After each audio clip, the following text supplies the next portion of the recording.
From the center of the universe, Toronto, Ontario, Canada, this is the SDM Show with your host, Rob Cairns. The SDM Show focuses on business, life, productivity, digital marketing, WordPress, and more. Sit back, relax, grab your favorite drink, and enjoy the show. Here is Rob. Hey everybody, I'm Rob Cairns. I'm the founder, CEO, and chief creator of Amazing Ideas at Stunning Digital Marketing. In today's show, I have Tim Nash with me for his monthly security segment when we talk about human is the weakest link. Grab a drink, sit back, relax, enjoy the show. This podcast has been brought to you by Stunning Digital Marketing, your digital marketing concierge to help the business owner put all his pieces together, whether it's email marketing, WordPress security, WordPress design and development, PPC, and more. Text Stunning Digital Marketing for all your digital marketing needs today. Hey everybody, Rob Cairns here. And today I've got my good friend coming to us from the UK, Mr. Tim Nash. Hey Tim, how goes? Hello. It's going well. We have not rain. Yeah, well, you should come to Toronto because we have overcast and rain. We're not quite on full on sunshine, but we've got not rain. Yeah, I hear you. Today, it's been a disturbing trend in the news, and it has to do with U.S. politics, but we're not going to turn this into a political show because you and I don't like politics, right? But I have to use it as a segue into today's topic. In the last month, there have been two instances. One was with J.D. Vance, the VP of the U.S., and the other one was with another high-ranking official in the last 7 to 10 days. And it surrounded around an app called Signal. So those who don't know, Signal is an encrypted app that encrypts communication. And all these people are going on about Signal is insecure and Signal's the problem, and government shouldn't be using Signal. But in both cases, there were people added to the Signal chat. The first one was a journalist. The second one was family members who should not have been there. So what I would suggest is the human is the weakest security link. Tim, what are your thoughts? Yes, I think that's the end of the show, isn't it? We've just done that. No. So I think it's worth setting the stage a little bit more. Signal, as we've said, is a messaging app. It's a messaging app that is sold on its privacy aspects and for being a secure app. And for you and me to communicate backwards and forwards, Signal is a perfectly fine app to use. In terms of it's got a end-to-end encryption that works in a quite a clever way. There's lots of positive things about using Signal. The thing is, if you are, I don't know, the secretary for the Department of Defense, the Department of Defense has probably got some policies and its own app. Now, it has its own app because that reaches the they've done an assessment and decided this is how we're going to communicate. This meets our expectations for the how we want thing to be encrypted. It meets how it gets delivered. What sort of can it transmit over public Wi-Fi, or can it only go through certain secure networks, and all of those aspects. And more importantly, it also says, everything that goes across here is recorded and logged for prosperity to go into government archives, which for most democracies is an important thing. You want to be able to see where your leaders have put messages, and you want them to be those messages to be available if they need to be by the right people. So the correct people, the right security clearances can see the right things. If you have apps that are designed in that way, which is designed with the concept that if somebody marks this app top secret, then the person who has not got top secret clearance can't join the communication chain, this is a positive thing. But when you build these sort of systems, they are often not the greatest UX experience, and people will find that they can do things on traditional apps, be that WhatsApp, iMessage, Signal, that they can't do on this fancy communication system that's provided by the organization, be that the Department of Defense, be that somebody using something that in your businesses. And so go, well, this is frustrating. I can't have the fun emojis and the silly stickers. Oh, I'll just use this other thing. So they circumvent around the existing systems and put their own thing in. In this case, they put on the Signal app. And the thing about the Signal app is it lets you select contacts. And rather than it be having any sort of filtering, it just lets you select any contact in your phone. Now, bearing in mind your phone, which we've talked about in the past, is probably a very insecure thing generally. So if you haven't got like a business issued phone that's been heavily locked down, your average person's average phone is not hugely locked down, and probably has lots of contacts on there that aren't necessarily meant to be in your group chat. Ex-girlfriends, ex-employees, people who just shouldn't be on there. And Your it's very mistress. easy. Your mistress. It's very easy just to add somebody by accident into something. And I think we've all done it at some point. You've accidentally clicked a button and gone, oh, I didn't mean them. And normally most of us go, oh, I didn't mean to them. And we're not tending to add people into, I don't know, war plans. I mean, I don't know about you, Rob, but I don't have a Signal group chat called War Plan, sadly. Do I feel like I should do now? Yeah. Well, how about one called Don't Hack Me Now? But it's easy to do, but it's also easy to spot if you're in the right mindset. Yeah. If, however, you get sloppy and lazy, you don't build these skills out over time, you end up in a scenario where you become a very dangerous thing. Worse, if you put somebody who's in authority who is a very dangerous thing, that culture goes both down and it's very difficult to put right. If the boss is the one who's saying, oh, I'm doing it this way, as an IT person, it's really difficult to go to your boss and say, no, you're the problem. Stop doing that. And this is a battle that is bringing it back into sort of like everyday IT industry. That's a battle that lots of IT people have, which is telling their boss, you can't do it that way. It's insecure. And it's a battle that is lost an awful lot of the time. Oh, let me tell you, when I worked in healthcare, we had a policy. At the time, BlackBerry was the king in corporate communications, by far. Canadian company out of Waterloo. And one of the reasons BlackBerry was king was BlackBerry's encryption method was the best out there. It still sold to other people. It's that good. Until the bosses and EVPs all wanted iPhones and Android phones and everything else. And we had to try and tell them no. And then the CTO would make exceptions. It said, well, this person gets what he wants. This person gets what he wants. This person gets what he wants. And then before you know it, you're governing your IT department by exception, not by rule. And that happens, as you say, all over the place. It sucks because if you spend all that time, and the people who do the right things often are the ones who lose out and are sitting there going, well, why did I bother? And of course, that then extends this into the culture where it's like, well, why did I bother this time? Well, not this time. Mm-hmm. And when they move companies, they move over with like, oh, well, I know that I can just, the old company, I did it the right way and I didn't get what I wanted. I didn't get a shiny iPhone. Now I'm just going to demand a shiny iPhone. I'm going to put it in my contract. I'm such a diva. I need an iPhone. Yep. That's how it happens. So we have this problem, and let's just say some people got added to some chats who shouldn't have, right? Basically, that's what happened. I mean, if I'm going to create a list that says war plans, I probably shouldn't be adding the journalist that I dislike into the list. Yes.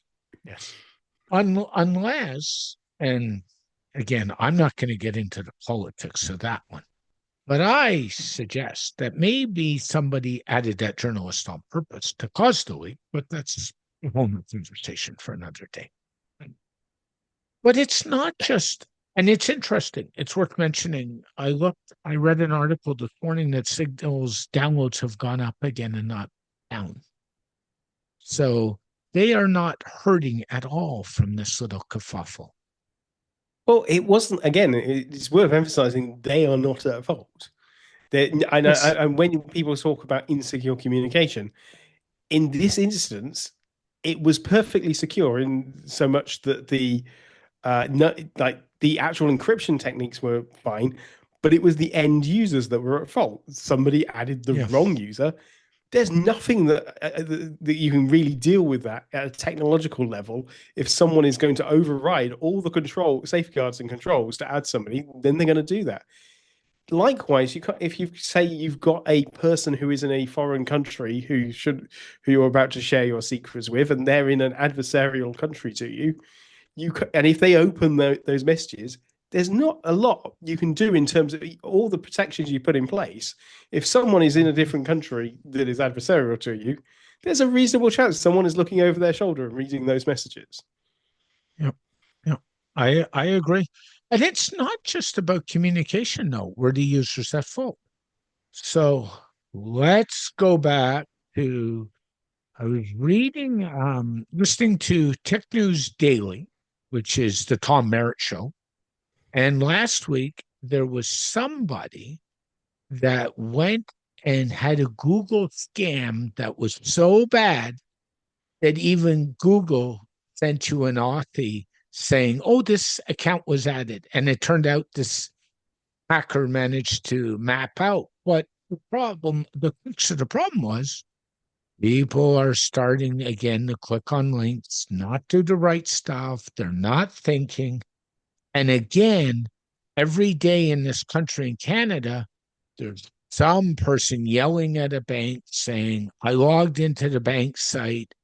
It wasn't the bank site. You need to refund my $10,000. And the banks are saying, no, that's not our fault that you gave somebody your 10 grand. The point I'm making is it's not just communications where people are at fault. It's everywhere. Yeah, I mean, obviously, bad actors rely on that to get things done, whether especially when you come to scam artists, they are relying often on us either only half understanding something or not thinking something through. In most cases where a scam occurs, if you force it through for long enough, you'd probably go, hang on, this doesn't make any sense, which is why scam artists in particular put sense of urgency. Your bank account is locked out. You must make this transfer. Your child is in a Spanish jail. And like my child is not in a Spanish jail. She's, downstairs. Right beside you. But if they were a little bit old, in the case of mine, if she was a little bit older, sure, that might seem realistic. These sort of scams that they all rely on putting that you have this bit where they set you up. They rely on something that sounds plausible initially, and then they crank as much pressure onto you as possible.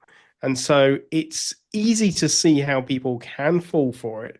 But if they just stopped and thought about it, they probably wouldn't. But we then have this other category of people who it feels like can be quite oblivious to logical ways of thinking, and often are, if you give them a thought process, they will follow that until they're given an alternative. So and those sort of people are particularly what these sort of scam artists are after, because they really rely on people following through the chain of thought that they're being presented and not to think for themselves. So if someone is not the sort of person who will go and they will say, yes, the sky is blue because so-and-so told me, and you say, well, no, the sky is green, then the next time they talk to someone, they'll say, oh, the sky is green because so-and-so told me. And they will go with whoever the last person they were talking to. If the last person they were talking to was a scam artist, then we're all screwed. Yeah. But it's not even just that. It's passwords. People use easy passwords, despite the fact on this show and other shows we've drilled into people using complex passwords and thinking about how they manage their passwords. We've got website owners, businesses who say, I don't need to hire a Tim or Rob. My website will never get hacked. And when Tim or Rob looks at the website, it's running 4 versions of WordPress behind and security flaws all over the place. And you know how the point I'm making is the common thread in all this is still the human being. It is, but it's always, we always come back to this idea that it's they always stopped at the barrier, There was at some point a Yeah. barrier was thrown in front of them, and they went, no, this is too hard. I'm not doing that. Passwords is a good example. Password manager. It's not a particularly hard thing to do, but if you've been, got 20 years worth of the same password, because let's face it, if then you're going to be there going, well, it's a lot of effort to set up a password manager and go through. And the reality is, it isn't, because you just do this over time. You set up the password manager, the first website you log into and go, oh, that's my old password. I'll just generate a new one. You can do this over time. But all it takes is for them to go, oh, this is too much effort. Or worse, them to use a password manager that they haven't thought it through, and maybe the password manager only works on their computer and not on their phone, or on their phone and not on their computer. And it takes one little bit of friction where it broke for them to go, no, too hard. Don't need to do this. Don't worry about this. Main reason that 2FA doesn't get implemented is down to this. It causes too much friction. It is considered too hard and too much of a burden. No, I agree. How do we get rid of the friction besides continuing to do what we do and keep educating end users to? And by the way, it's not just what I call non-technical end users. Techs are the worst ones, I hate to tell you.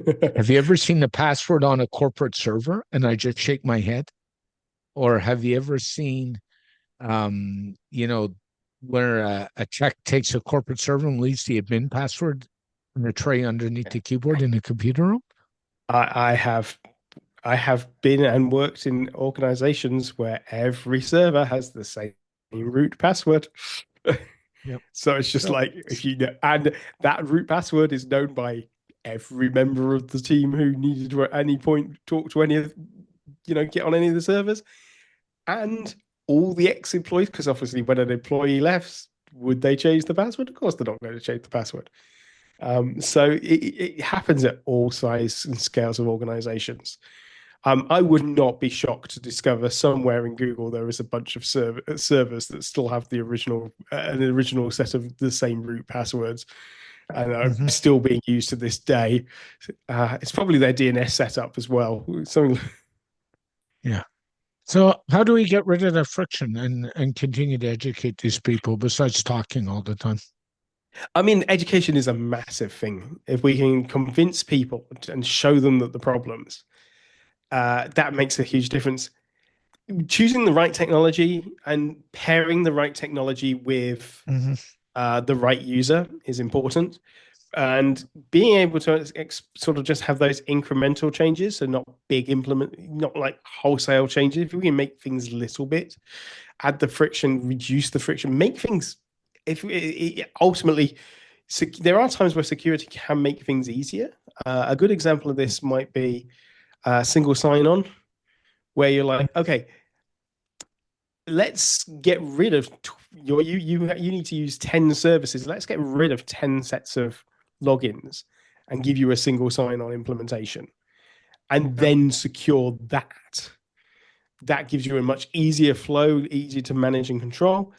Where that's not possible, sometimes a good example is 2FA, where, as security professionals, you might hear some people saying, well, actually, 2FA via email and via SMS is not secure.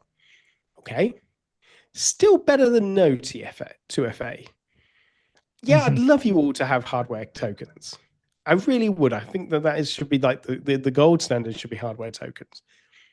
But if I can get you using an email and that works fine and you can go through that flow, I've done something. I've helped somehow, and we can build on it over time. So making those small incremental changes inside your business have a dramatic effect. And then the final thing is, when you do hit a barrier, talk to the user about why the barrier was hit and how you can help them fix it themselves. Because the second someone bypasses it once, everybody bypasses. So you can't let one person through that bypass. So you need to not go put your foot down and say, no, we can't do this. You have to go this route. But there shouldn't be a way for them to bypass in the first place. But if they can bypass it, then you want to be talking to them about why, what's the cause, how can we fix that? Yeah. And quite often it turns out to be something utterly trivial. That's the frustrating thing. These barriers that people find are normally not unsolvable barriers. They're just trivial stuff that the IT person or the security team didn't think about when they put in the implementation. Yeah. And to teach people not, especially at things like help desks and stuff, not to get caught in that whole social re-engineering game. The secretary or the fake secretary that calls up and says, "My boss needs this now." And I Yeah, stand on the phone and say, "No, your boss can't have that now." "Oh, well, he's going to call the CTO. You know what my answer used to be? Can I dial the number for sure. you and forward you?" Sure, call him. And this is an ongoing game. The late Kevin Mitnick wrote in his books, and he made a career out of social re-engineering people to get passwords, to get backdoors in the systems, because he would convince some secretary to give up a password. Just don't do it. It's the human again is the weakest link. And quite often, not necessarily people often have far more power than they realize. A Yeah. really good example of this is where somebody has an admin level access to, say, your WordPress site because they were just brought on as a temp, but they somehow magically have an admin because everybody got given that level by default. They didn't Yeah. need that. They never even logged in. Bosses' accounts are another really good example where a boss of a company always feels they must have the most highest amount of privileges and Because they're clearance the for like highest boss. exactly.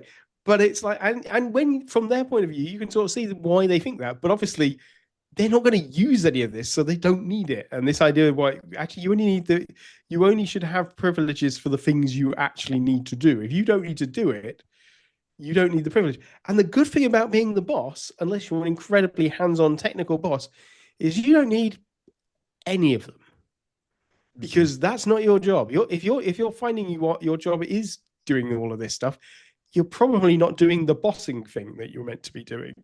Yeah. So there's like a whole psychological, oh, you're being micromanagement going on there. Uh, yeah, so reducing down people's privileges as much as possible is a really important thing to do, and making sure that the person who actually you given access can't just be spoofed or given, re-engineered to get a password out of them, and then that be the keys to the entire castle. But even if they don't have the keys to the castle, it's quite easy to pivot them some way.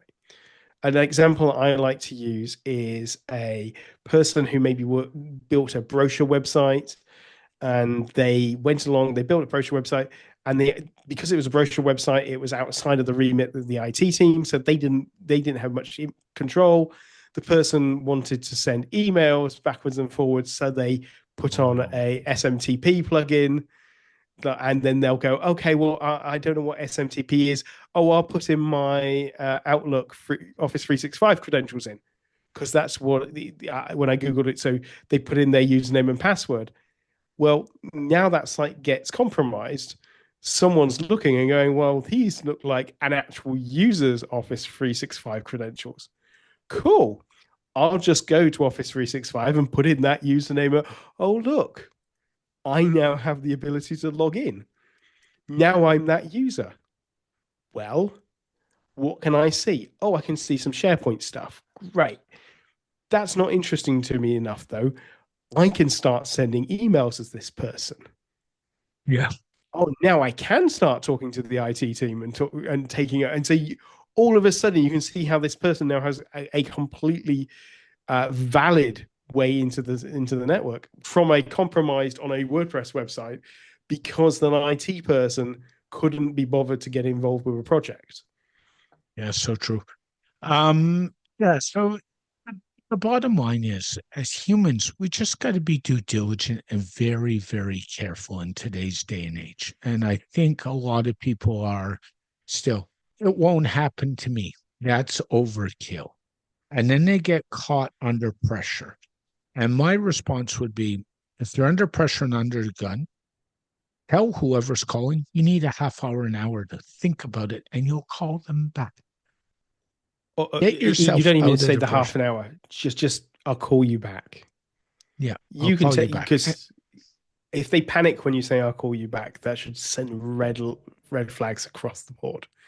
Because no one will, people who actually are in the right, they don't mind. Even if you said, "Oh, I need to go to the loo, I'll call you back."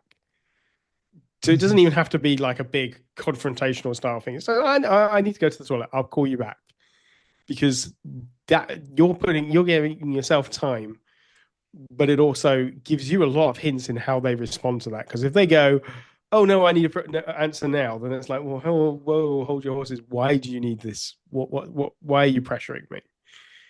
Yeah, yeah. And that's so we do know the human is the weakest link. There's no question in my mind. I want to switch gears for a minute.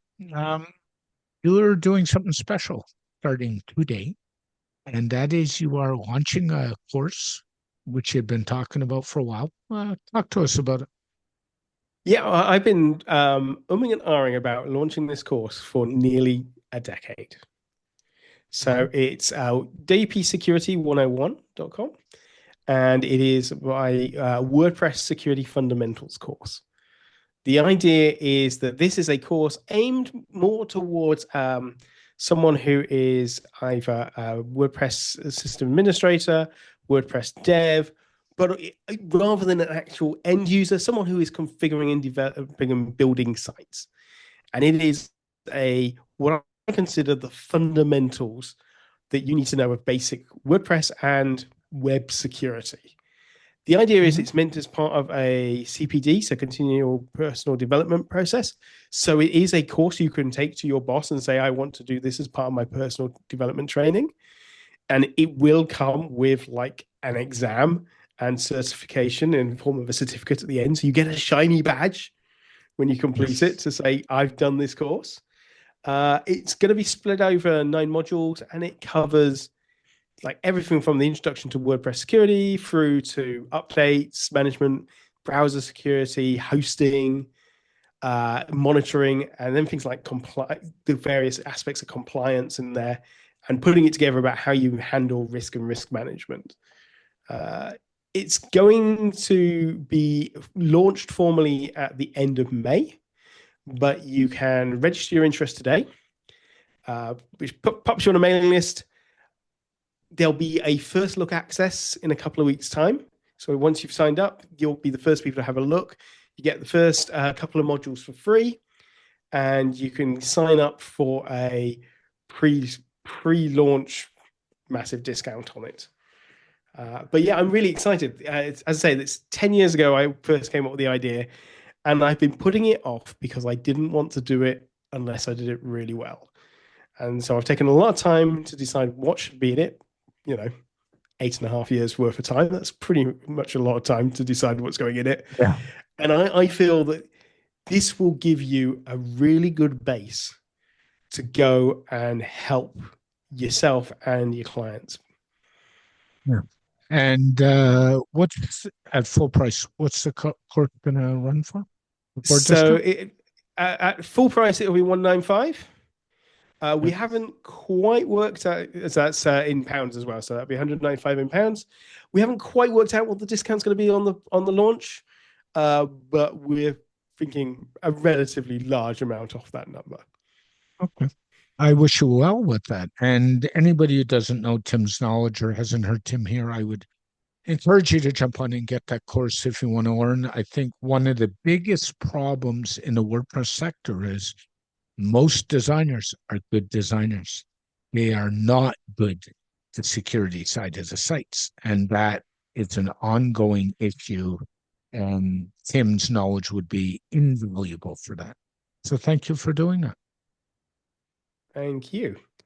Yeah, and if anybody has any questions, they can always reach out to me. I'm always happy to chat through. You can find me on timnash.co.uk, and I'm starting more and more to use Blue Sky, which I didn't think I was going to. Yes, I have noticed that lately. Yeah, I went. I was like post Twitter, which I've not been on Twitter for a few years now, but yeah, no, I thought I missed interacting with people. LinkedIn's lovely as a social media platform for recruiters, and to there is a lot of patting on the back, people on the back, and it's a very different vibe. Useful for, I think, actually disseminating. I think the fancy term's thought leadership, isn't it? But for disseminating those slightly longer, mid-sized posts, but not necessarily the greatest place to have conversations and get engaged. And whereas Blue Sky, I find I'm starting to get that sort of Twitter vibe, and I've managed to curate quite a lot. There's my mute words list is quite long, and so it's feeling a little bit like a nicer place. So you can find me on Blue Sky, and I'm at tna.sh, which is one of my short domains, but it comes out as tnash on Blue Sky if you want to catch me there. Yep. Thanks, Tim, and for sharing your knowledge, and good luck with the course, and have a good day, my friend. You too. Bye. Thank you. Bye. The SDM show is brought to you by Stunning Digital Marketing, the digital marketing concierge that helps you put all your marketing pieces together. We are your marketing experts. We are also your WordPress security experts and know how to lock down a website and protect yourself from bad actors. So contact us at Stunning Digital Marketing today. Very special thank you to Tim Nash for joining me on this edition of the SDM show. The SDM show is dedicated to my late father, Bruce Cairns. Dad, I miss you very much every day. My mother, Ann Cairns, who's still doing really well and is an inspiration. And of course, Tiz Maroney. And Tiz, I know I've said it, but thank you so much for all the inspiration you give me every day.